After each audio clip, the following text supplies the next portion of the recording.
Hello and welcome to the mHealth Training Institute. My name is Pedja Klasjna. I'm on the faculty at the School of Information at the University of Michigan. And today I want to talk to you about user-centered design and the role that user-centered design can play in the development of mHealth technologies.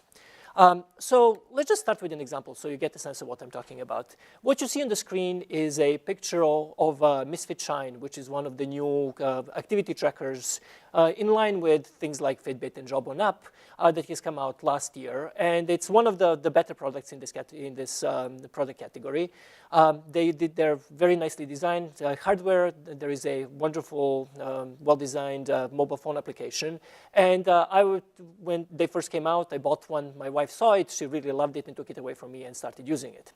And one of the big selling points of the Misfit Shine, as you can see from their advertisement, is that they were suggesting that the tracker can be used anywhere. In this particular case, you have a picture of a guy who is wearing it on his jacket, and that this was going to be the first commercial tracker that not only tracks steps, but was also going to be able to detect other activities, particularly biking and swimming. So this was really attractive, and we got one of these. Again, my wife started using it.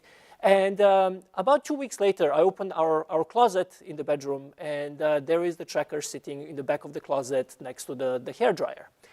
And this was, I think, when I saw this was last August, about 6 months ago, and it has stayed in that exact same location ever since. So the question is, what went wrong? Why is this thing sitting in the back of the closet? And basically what this was a death by 1,000 paper cuts. There were several small things that really ended up creating frustration for my wife, including, as one of the main things, violation of her expectations of what the Shine was going to do. In particular, the promise that you can wear it anywhere and that it will work equally well regardless of where you put it was just not realized. So my wife was wearing the Shine on her wrist. There's a little wrist bracelet that it fits into, and it worked really well while she was on an elliptical or a treadmill. But when she would take our baby for a walk with a stroller and her hands were up high, it would not detect very much at all. Also, she would get absolutely no credit when she was biking, and this was really frustrating to her. More damaging, there was absolutely no way to actually correct the data after the data is recorded. So she wanted her data to be accurate, and she was not able to use the application to actually correct the data that the tracker was detecting. And finally, there were some variability and usability issues. The bracelet became really loose, and the tracker started falling out. And after she lost it for the third time, she just gave up and stopped wearing it. So it doesn't really take very much for mHealth technology to end up in the back of the closet. And what I want to emphasize is that this is not really about Shine, nor is my wife's experience unique. There was a recent survey a couple of years ago that showed that basically a quarter of all mHealth applications are used only once. After people download them, they open it for the first time, and after that, they never go back to them. 3/4 are abandoned by their 10th use.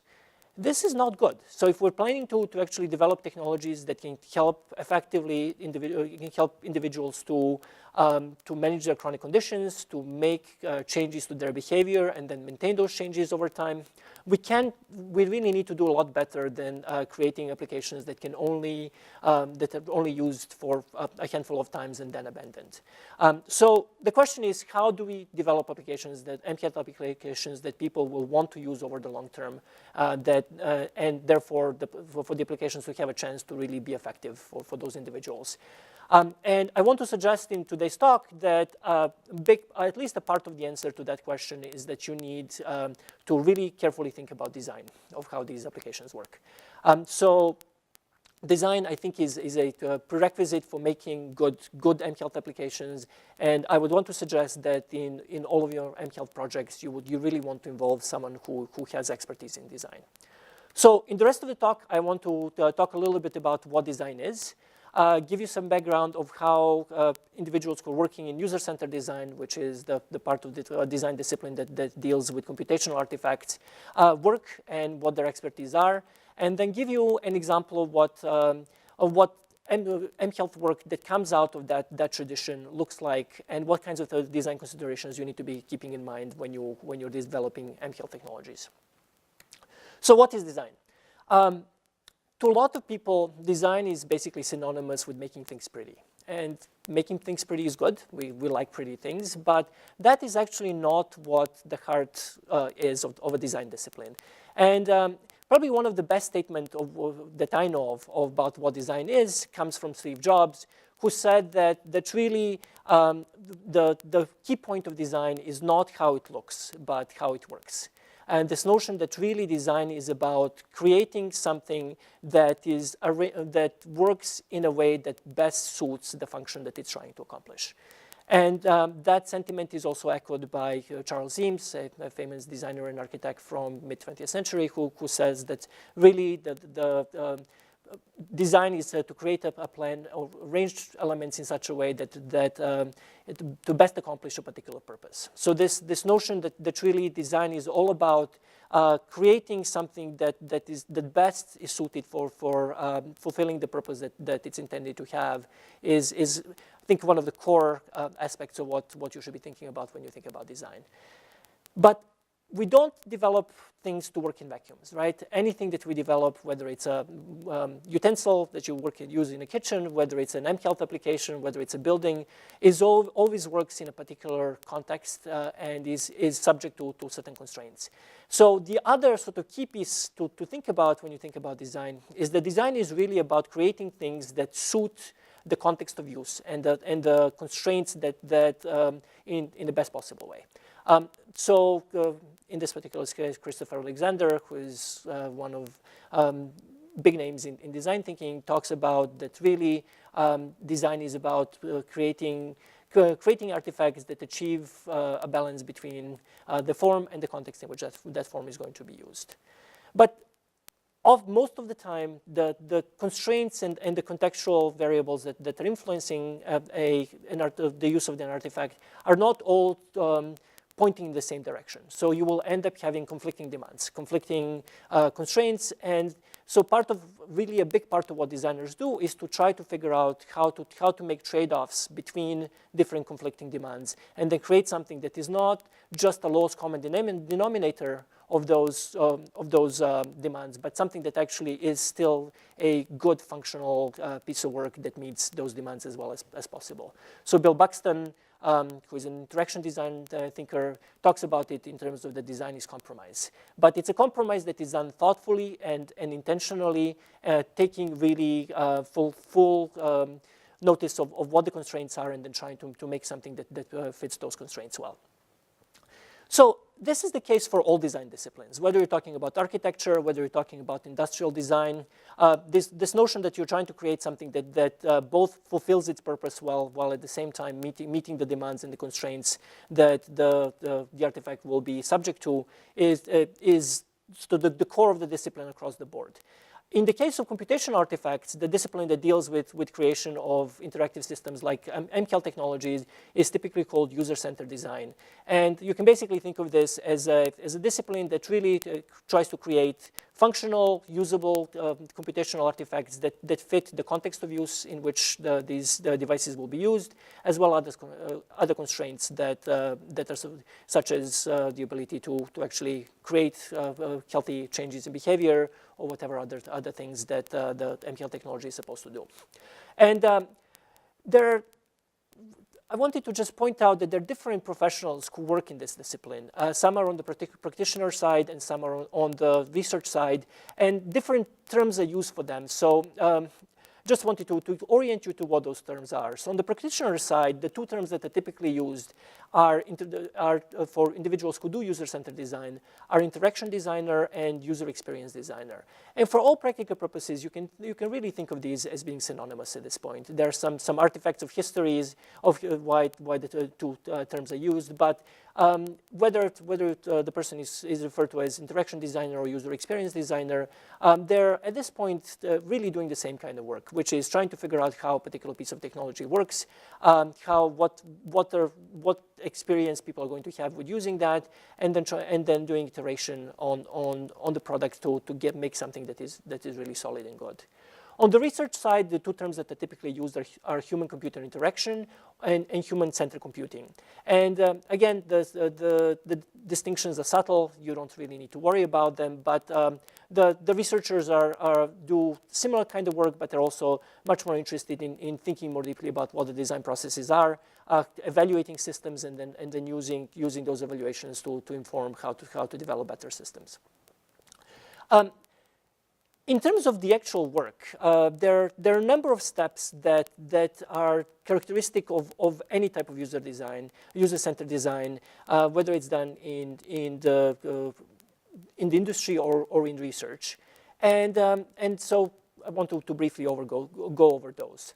One of them is that the user-centered design process usually starts with some type of formative work, where the designer is trying to understand what the user needs are and what the constraints are that need to be kept in mind. Part of this is clearly doing literature search and understanding what we know from prior knowledge about the user group and the user context of use. But usually, designers will also do interviews. They will run focus groups or design groups.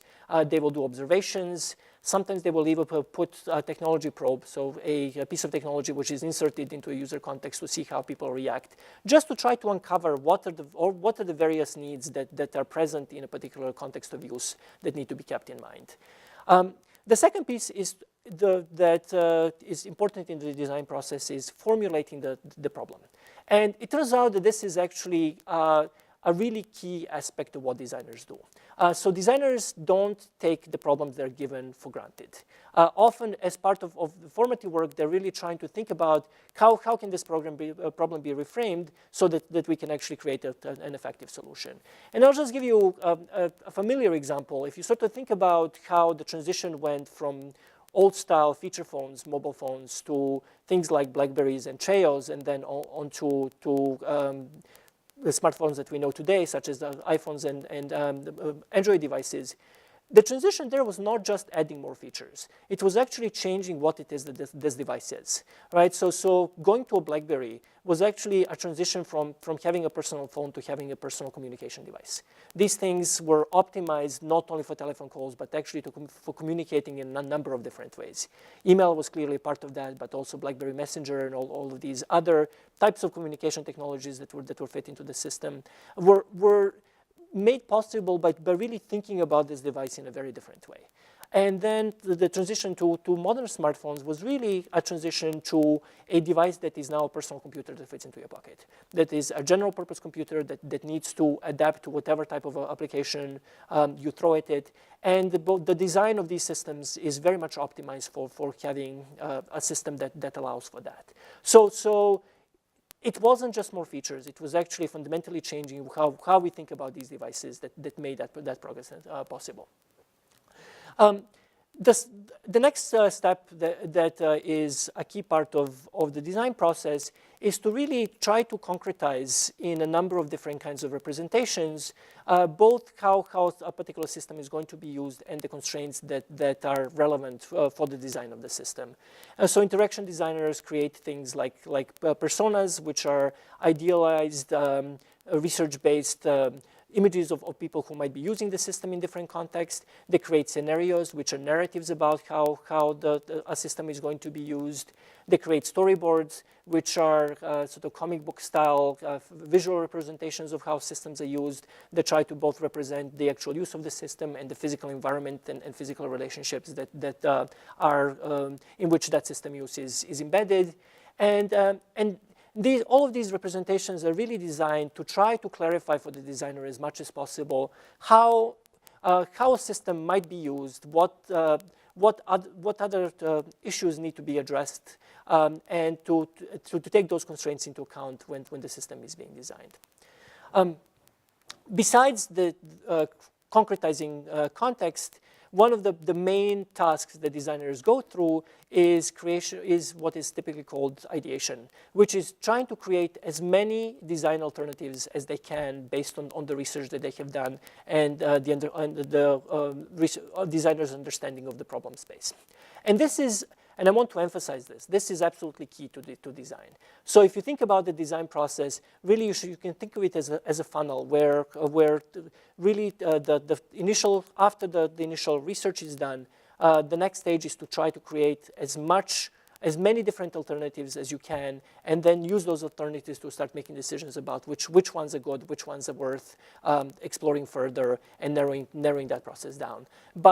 But exploring the design space is a key part of that, and any good designer will do that very rigorously. Once the design options are on the table, designers can then start just really thinking carefully through the trade-offs of different design options and trying to understand how different design options fit the different constraints that need to be met. And this notion of thinking about trade-offs of different options is absolutely key to design as well. And then once some certain options have been decided on as plausible candidates for moving the system forward, designers will prototype and create actual concrete representations of those systems, sometimes with just paper and tape, later on in fact code and in hardware, so that they can be tested, given to users, that they can receive feedback, and that the system can be iterated on and improved. And finally, user testing is done throughout the whole process. So user-centered designers will try to get feedback on each stage of their work to make sure that it's actually addressing users' needs appropriately.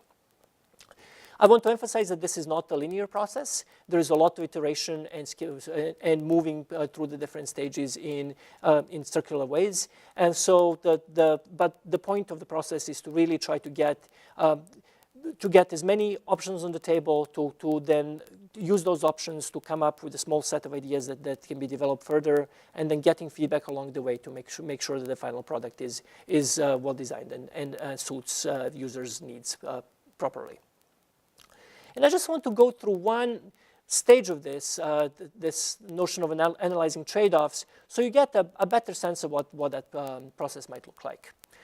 So I think it's worth noting that if you take an mHealth technology, any given feature in an mHealth technology can actually be implemented in a number of different ways.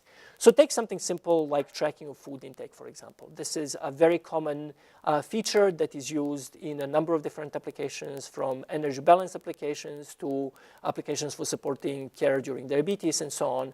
And there are a number of ways that you could, in fact, track food intake. You can have a database-based system where individuals choose foods that they eat from a large database and log it that way. You can have a system where only certain kinds of ingredients are tracked. You can use your camera to take a picture of the food you're eating. You can record using audio the food that you're eating. So there are a number of different ways that the food intake can be recorded. So the question is, if you're designing an mHealth application, how would you go about deciding which of these various options to use? And so this kind of analysis of trade-offs is typically referred to as design rationale, and it's really a process of trying to in a systematic way, articulate the trade-offs of different options, so that you can both understand the design space better and then guide design, make decisions about which option to choose. And there are different ways of doing that. Some are more or less systematic, but one particular process that I find particularly useful is a system called questions, options, and criteria, which is a system that was developed by Alan McLean in 1980s and 1990s, which tries to provide structure around both articulating what the design options are and then making choices among those design options. And I just want you to quickly walk you through what this might look like for choosing a food tracking interface, and because this is one structured way that this process can take place. So, so the first element of the QOC framework is questions, and questions are used to provide structure to the design space and help uncover and define the various kinds of alternatives within that design space. Questions can be hierarchical. So one's answer to a question can create new questions. But the main point here is that really the questions that are used to define what the design space is. What are the various dimensions along which alternatives can vary? And so for something like tracking food, we could have questions such as what kinds of food should we want to track? At what granularity should we track that food? What kind of units can we be using? And each one of these questions will then can have multiple answers. And these answers are typically in the QFC framework referred to as options. So options are different ways that a question can be answered. And by that, they actually represent different ways that a particular feature can work. And using options as defining options as answers to a particular question allow you to actually compare different kinds of design features apples to apples, so that you're actually comparing things at the same level of abstraction and at the same level of functionality. So let's take a couple of examples here. So let's say for our food tracking interface, we ask the question, what food should we track? There are many ways you can answer that question. So you might decide to track everything, all the food and liquid intake that a person does from over a course of a day. You can decide, depending on the purpose of the application, you only want to track fruits and vegetables. You might decide that you're only interested, if you're developing an application, to reduce intake of sugary foods, that all you care about is in fact sugary foods. You might decide to track fatty and sugary foods, fast foods, many different ways you could answer this question. Similarly for granularity. Let's say that you decided you're going to track everything. Then you might decide, so then the question is, at which level should you be tracking that in terms of granularity? And one way is to say, well, really, we care about the calories. We really do care about the caloric content of the food, and that's what we need to track. You might actually want to track coarser amounts. You might not be interested in every single calorie, but have some coarser way of knowing how much a person is eating. You might not be interested in the caloric or energy balance of the food at all, but what you might be interested in the distribution of different kinds of ingredients that food has, so that you could track that as well. As well as you can potentially just want to track coarser food groups, such as fruits and vegetables versus meat versus complex carbohydrates or something like that. But you can also do things like have a very simplified way of tracking food, where you're only tracking some kind of a simple food rating, such as I've eaten a lot or a little, or I've eaten food that was overall healthy or not. So depending on how you answer this question, there are many different ways that you could, in fact, implement a system. And in this particular case, what you see on the slide are images of food tracking systems that have answered this question in different ways. On the left is the mobile phone application for the Jawbone app, which uses a traditional database-based system where for every food that a person eats or every drink that they consume, they can find that food in a database and add it to their journal. Next to it, to the right, is a system developed by Adrian Andrews at University of Washington, which is intended to, in a relatively fine-grained way, log different kinds of ingredients that the food that the person is eating is consuming. Next to that is a system called FewTouch by Eric Arsad, who developed a system for patients with type 2 diabetes and type 1 diabetes that really focuses on tracking mostly in terms of carbohydrate count. So it's a simplified system where individuals can only record whether they're eating light or heavy meals that are either high in carbohydrates or low in carbohydrates. And finally, if you're not interested in the amount, you could use something like just the camera on your phone to take a picture of the food that you're eating. And what you see on the bottom of the screen is just a simplified slider that rates the food on the amount of healthiness, but doesn't provide additional information. So those are various ways you could track food based on granularity. So then the question is, how do you decide? And within the QOC framework, the way to decide among different options is to use criteria, we should think of them as desired or required properties of the design. So the design should satisfy these requirements, and you use the requirements to make decisions about which way to go. They can apply to individual questions. They can also apply to a system as a whole. and the criteria can work at different levels of abstraction and have different importance. So in our toy example of food tracking, you can have criteria such as that can be maintained over the long term, that it does not require the user to have deep knowledge about nutrition, that it can be used easily from the very beginning, so there is not a steep learning curve.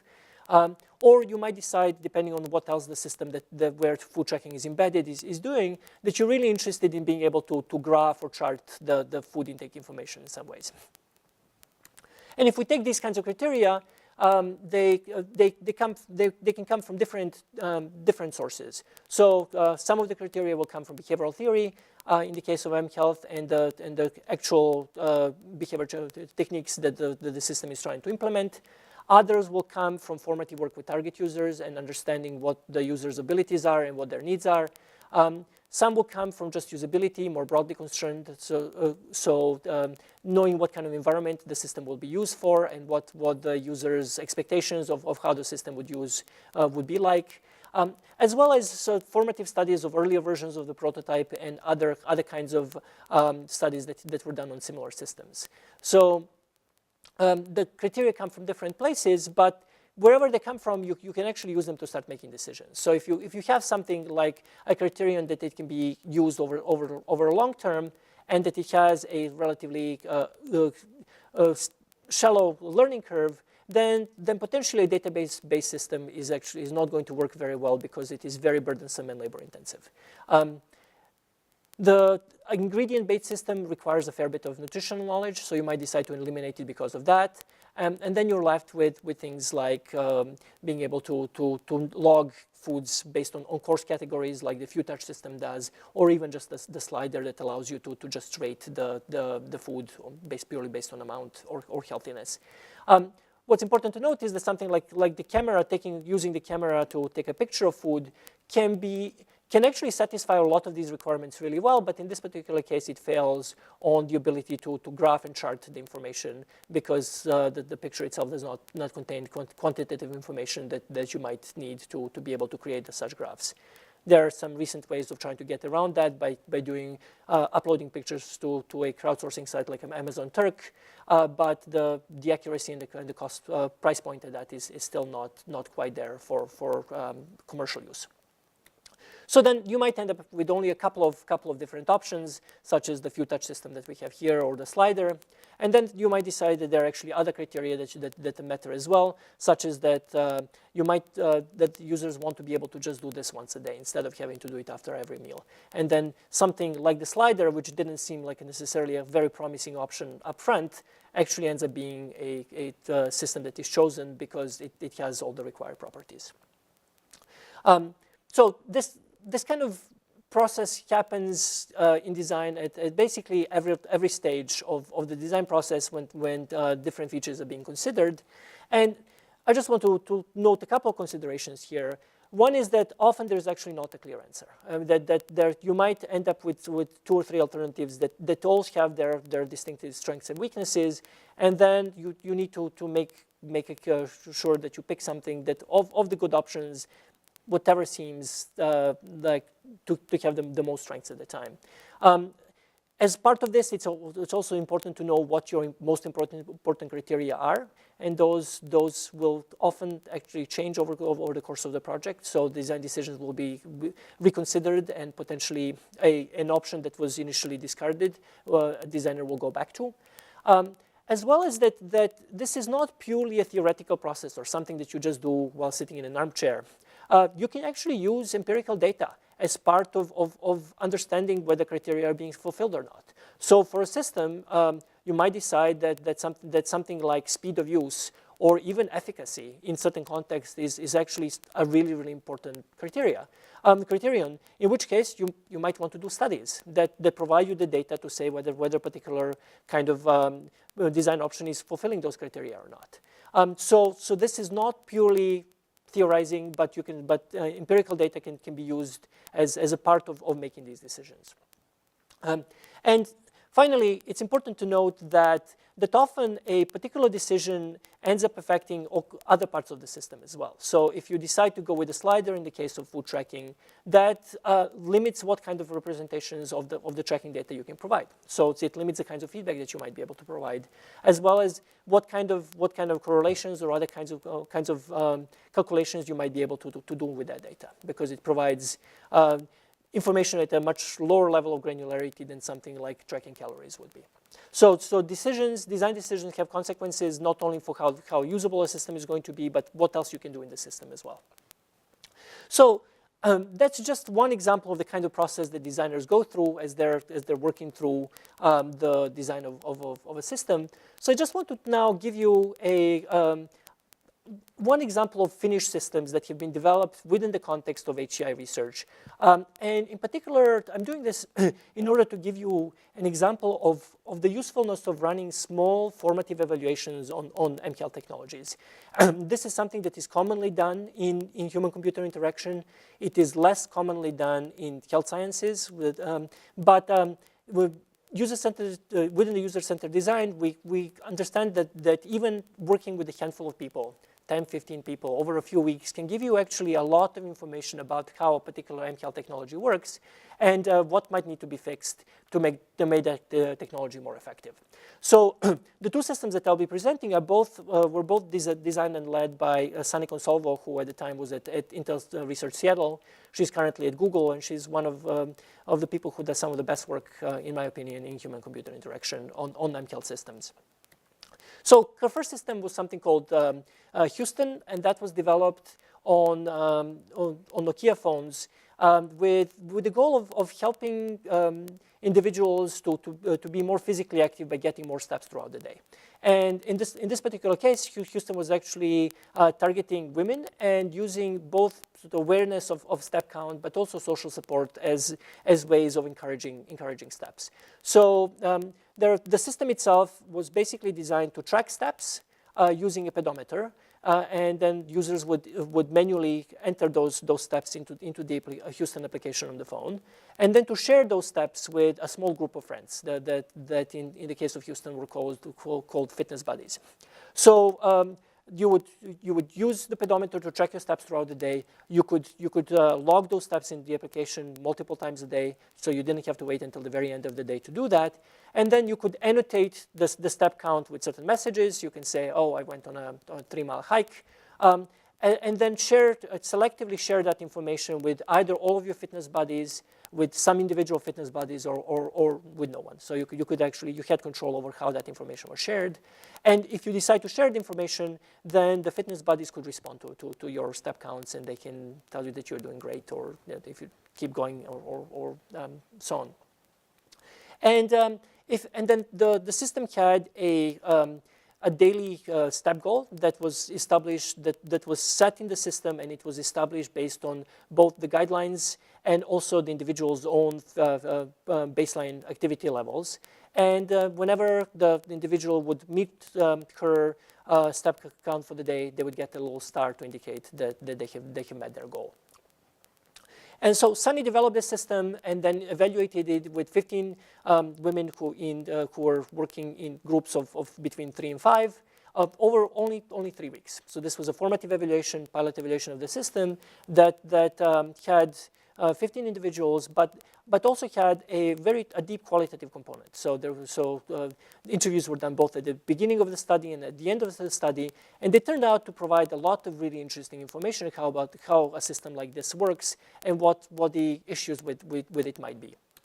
So let's first talk about the good things that the system did. One is that all the users of the system found the awareness of their step count to be extremely helpful, including that the awareness corrected their misconception about how active they were. So in this particular case, what you see is a quote from a participant who said that she thought she was active because she was being busy.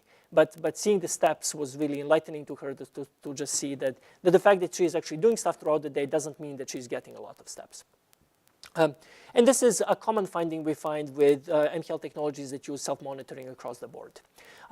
Another one is that social influence actually could be quite motivating. So for some participants, being able to share their count, compete with each other about how much physical activity they're getting was extremely motivating, and they really worked hard to beat someone who had a high count the previous day, and felt really, really good when they could do that. And finally, what was really interesting is that even this tiny reward of just getting a little star on the screen of your phone could mean a lot. So individuals were saying that, oh, they would get so happy when they got their start, and that indicated that they were meeting their goal.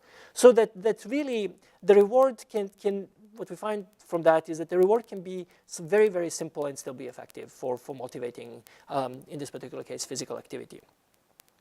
But not everything about the system turned out to be good. And one is that step count as a metric for physical activity could be very deceiving. And the main problem with that is that it doesn't actually count anything that is not, in fact, making steps. Right? So if you go for a bike ride, you don't get any steps for it at all. If you go rock climbing, if you go canoeing, any of the physical activities that we do besides walking and running don't actually get registered on a pedometer. And so you can have an active day where you do a lot of even potentially very high intensity activities and still end up with a step count that looks really low. And individuals found this really frustrating, that the system was not giving them credit for the things that they did, and that they then, when they were sharing their count, they had to put all of these explanations about that things are not actually as they look in the system because they did more than the system was giving them credit for. And the second piece was that the social functionality was a two-edged sword. For some people, engaging in competition was extremely motivating, but for other people, the competition actually became too much, and they wanted, and they started shutting down when they saw that individuals and other individuals in their fitness group were becoming too overly competitive.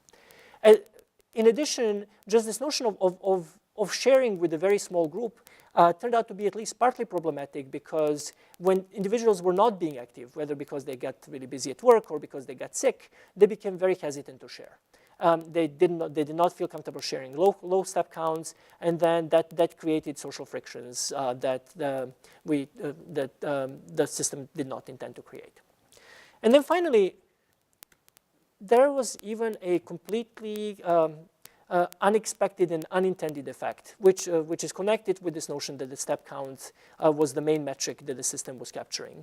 And what you have here is a quote from a participant who saw another participant in the same study who was walking up a steep hill, really sweating and breathing heavily, and who then came to the other participant and said, why are you bothering walking up the hill? The pedometer doesn't care whether you go on a flat ground or you're going up the hill. You get the same number of steps. Why kill yourself working so hard, right? And in essence, using this particular metric of just the step counts as the main way of representing physical activity and sharing physical activity discouraged individuals from doing more intensive physical activity that is actually healthier. And that is certainly not what the system was intended to do, but that was one of the effects of the design decisions that were made within the system. So based on those insights, Sunny ended up developing a new system called UbiFit, which tried to address those shortcomings. So since we didn't know how to handle the social friction in an elegant way, UbiFit basically eliminated the social functionality and focused on helping individuals get both varied and regular physical activity for themselves. And so it made several changes from Houston. One is that in addition to tracking steps, there was a wearable sensor-based device called Mobile Sensing Platform, which was able to actually automatically detect both cycling and as well as step-based activities such as being on a treadmill, being on an elliptical, and being on a Stairmaster. And it would send that information automatically from the sensor to the phone, and it would just register in the user's journal, activity journal. In addition, the actual journal was capable of tracking a number of different kinds of activities. So users were able to track pretty much anything they did. Both they were able to track different kinds of cardiovascular activities. They were able to track manually strength training. They were even able to track flexibility training, such as Pilates and yoga. And after the initial evaluation of the system, we've learned that individuals also wanted to be able to track things that we normally don't think as physical activities, such as scrubbing the bathtub or chopping wood. And so there was, in the second version of the system, a new category added to UbiFit that allowed them to track other activities. And what we found that when we did an evaluation of the system is that this time around, no one complained that there was something that they did that they were not able to track. There were some issues around what the expectations that the users built of the sensing device and what they expected the sensing device to be able to do. But the journal was able to capture all the activities that individuals did. In addition, since we knew that sensing was imperfect, all of the information in the system could be modified. So if you went for a bike ride, for a 30-minute bike ride, and the sensing device recorded a 25-minute bike ride, you could actually change that. You could also change if you kept that sensing device on the passenger seat of a car, and when you arrived somewhere, you got that you actually went for a bike ride while in fact you drove, you could delete that. So this enabled individuals to keep their journal accurate, which was really important to them. And finally, one of the main design features of UbiFit was to use the background screen on the phone. So the screen that is always visible when you first turn on the phone, to provide dynamical feedback about the physical activity that individuals were using. So in this particular case, it was an image of a garden where different kinds of the flowers represented different types of activities, and the flowers would just grow over the course of the week to represent the various activities that individuals did.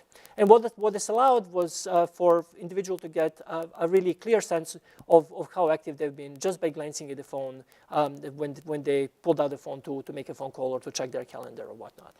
And we found that this particular feature was actually quite effective at supporting physical activity. So in a 3-month study of UbiFit that was done over the course of a holiday season, when we traditionally eat quite a bit and when the weather is not so good, that individuals who had this background display were able to maintain their physical activity level over the course of the whole study, the 3-month study, while individuals who had the journal and the sensing device but not the background screen, their activity level decreased, and that's the red line in the graph above over the course of the study. And the difference between the two groups was significant. So what it suggests is that the kind of qualitative findings that came out of the work with Houston could be very effectively used to create a better version of a system and to address some of the problems that the earlier version of the mHealth technology contained. So. And these kinds of qualitative-based evaluation studies that are relatively short in duration, but that really try to explore in depth how individuals are experiencing their systems, are an essential part of the user-centered design process. And they can be really instrumental in making sure that the final thing that is designed is really robust and that it meets users' needs very well. And finally, I would just want to go over a few things that are design concerns that I think need to be really taken seriously into account when developing mHealth technologies that often are not initially thought about when we start working on a mHealth design problem. And these are the kinds of things that have emerged over and over again from our own work as something that really matters and influences how individuals perceive the mHealth technology and how willing they are to use it in their daily life. So one of them is just this notion of the effort versus value ratio that the technology has. There is a lot of literature indicating that in general with consumer health technologies, the perceived value and the perceived burden that the technology has are factors that affect the individual's acceptance of that technology. And that is certainly the case with mHealth as well. And so a very simple example of this is something like tracking food, which is overall a relatively burdensome process. It's especially with a lot of database-based systems, the process of logging everything that one eats is a fair bit of work, which in the beginning provides also quite a bit of value, both in terms of just awareness of one's eating patterns, ability to adjust those eating patterns, and then seeing the weight drop and the fitness levels improve as one is making those changes. But over time, if one has established a new eating routine that better matches one's health goals, continuing to do the tracking in the same way can often become overly burdensome. So then the value of the actual activity has gone down while the burden still remains, and that can lead to a system being abandoned. And both myself personally and a lot of the people I know who have tried food tracking systems have had a similar kind of experience, that they use them very short term and then they're abandoned after that. Especially those that require detailed tracking of every individual food.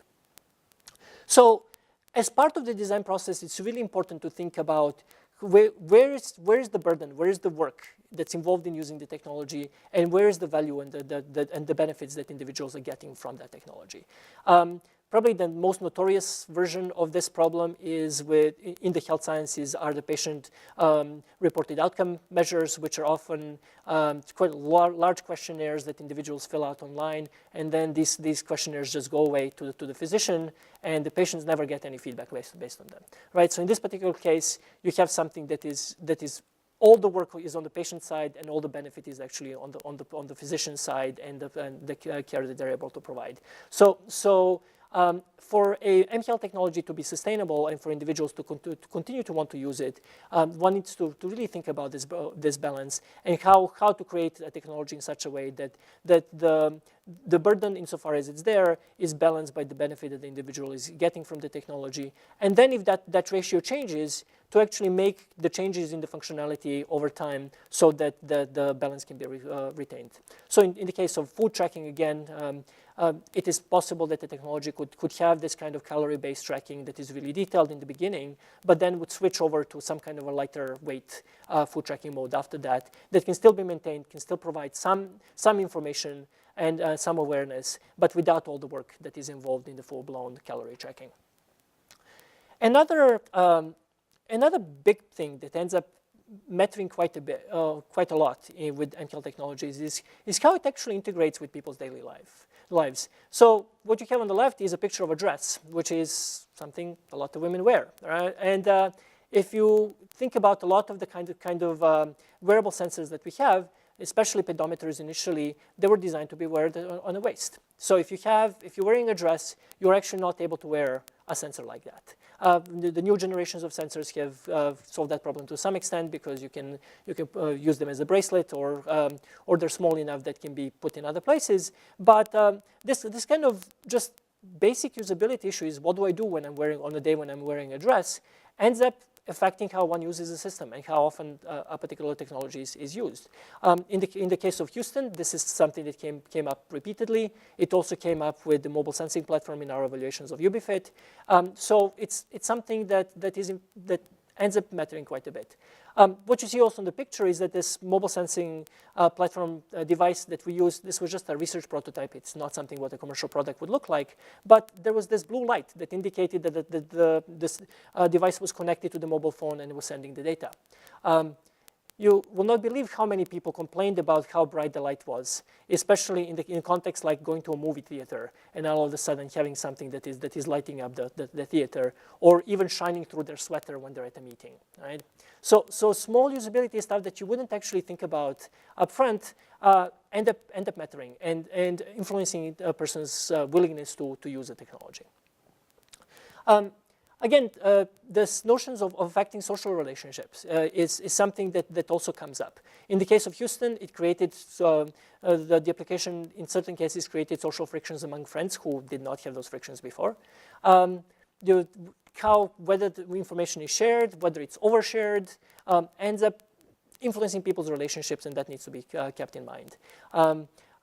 I don't know how many of you use something like Fitbit or that posts to your Facebook feed or to your Twitter feed every time you reach a milestone or how many steps you've taken that day. But I've heard a lot of annoyance with the frequency of those kinds of postings from people. And certainly that if it's not implemented correctly, the kind of social support that these kinds of social functionalities are intended to have, which is that the social network would actually respond to these messages, ends up not working as well as intended.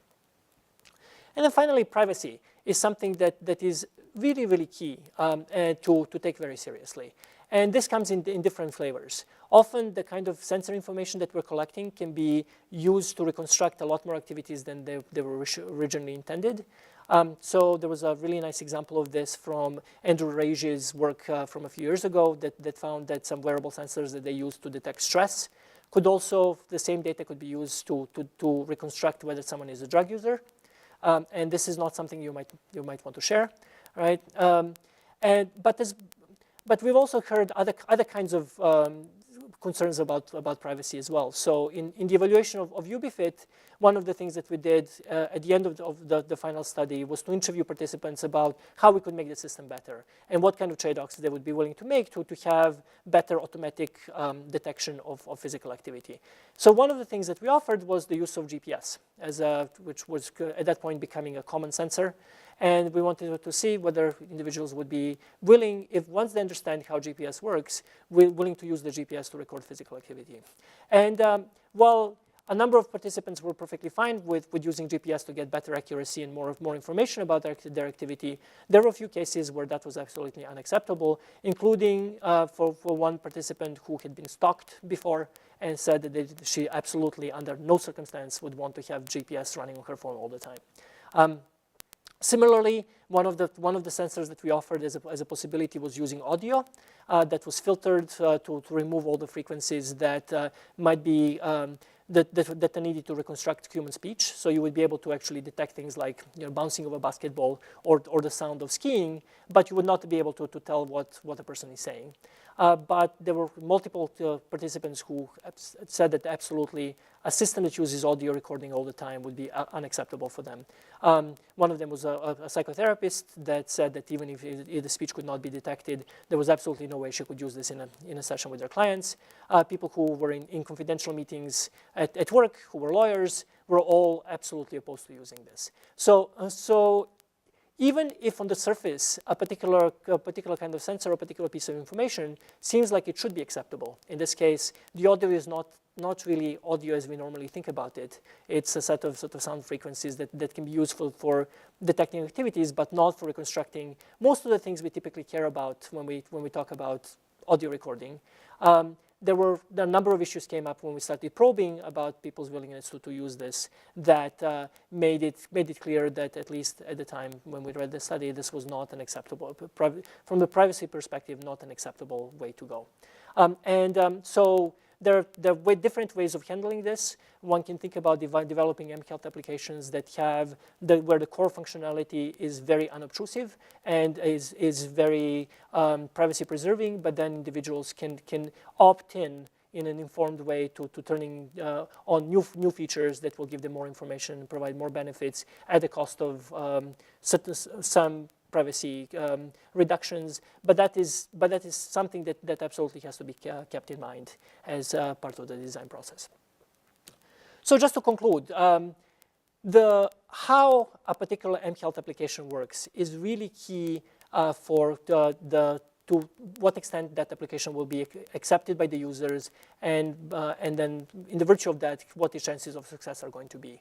And the factors that influence that acceptance and experience with an application go far beyond what we normally think of usability and what the kinds of things that you can measure in a usability experiment in a lab. So things like font size, whether the people understand the layout of a screen, what colors are being used. So things like privacy, things like integration with daily life and routine are really, really key for technologies like mHealth that are being used throughout the day in different kinds of contexts. And using a user-centered design process and really partnering with researchers and practitioners who are expert at this kind of process can really ensure that for an mHealth technology, that how it works is done right, and to maximize the chances of that technology success. So I encourage you all in your own projects to really find partners in human-computer interaction, to find partners in interaction design with whom you can work on this. Thank you so much. Again, my name is Pedja Klasjna. I'm at the University of Michigan, and I'll be happy to get correspondence from you and answer any questions.